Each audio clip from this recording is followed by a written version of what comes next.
انسان کو خوشی کے وقت اللہ کی طرف سے اگر کوئی انعام ملے، کوئی فتح ملے، کوئی کامیابی ملے، مال و دولت ملے، کوئی بھی کسی بھی طرح کی خوشی ہو، تو انسان کو اللہ کے لیے سجدہ کرنا چاہیے۔ اس کو کہتے ہیں سجدہ شکر، سجدہ شکر کرنا چاہیے۔ اللہ کے رسول صلی اللہ علیہ وآلہ وصحبہ وسلم، ان کے پاس بھی ایسی کوئی خبر آتی خوشی کی تو وہ اللہ کے لیے سجدے میں گر پڑتے فوراً۔ اسی طرح صحابہ رضی اللہ عنہ نے بھی آپ کے بعد اسی طرح سے کیا۔ کئی ایک صحابہ سے یہ مروی ہے کہ وہ جب ان کو کوئی خوشی کی خبر ملی، کوئی ایسی خبر ملی کہ جس میں ان کو معلوم ہوا کہ فتح نصیب ہوئی ہے، تو وہ فوراً سجدے میں گر پڑتے۔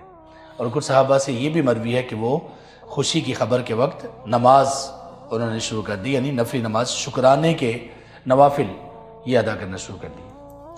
تو جب بندے کو خوشی ملے تو اسلام کا کلچر یہ ہے۔ اب یہاں تھوڑا سا رک کر سوچئے کہ کیسے ہمارے کلچرز بدلے گئے، کیسے، کس تعلیم، کس ماحول اور کس کلچر نے آ کر اس کلچر کو ختم کر دیا۔ ہمارے ہاں اب کیا ہے بھلا، اگر ہمیں کوئی خوشی ملتی ہے، گڈ نیوز، تو ہمارا کلچر، ہماری یونیورسٹیز کا کلچر، ہمارے کارپوریٹ سیکٹرز کا کلچر کیا ہے؟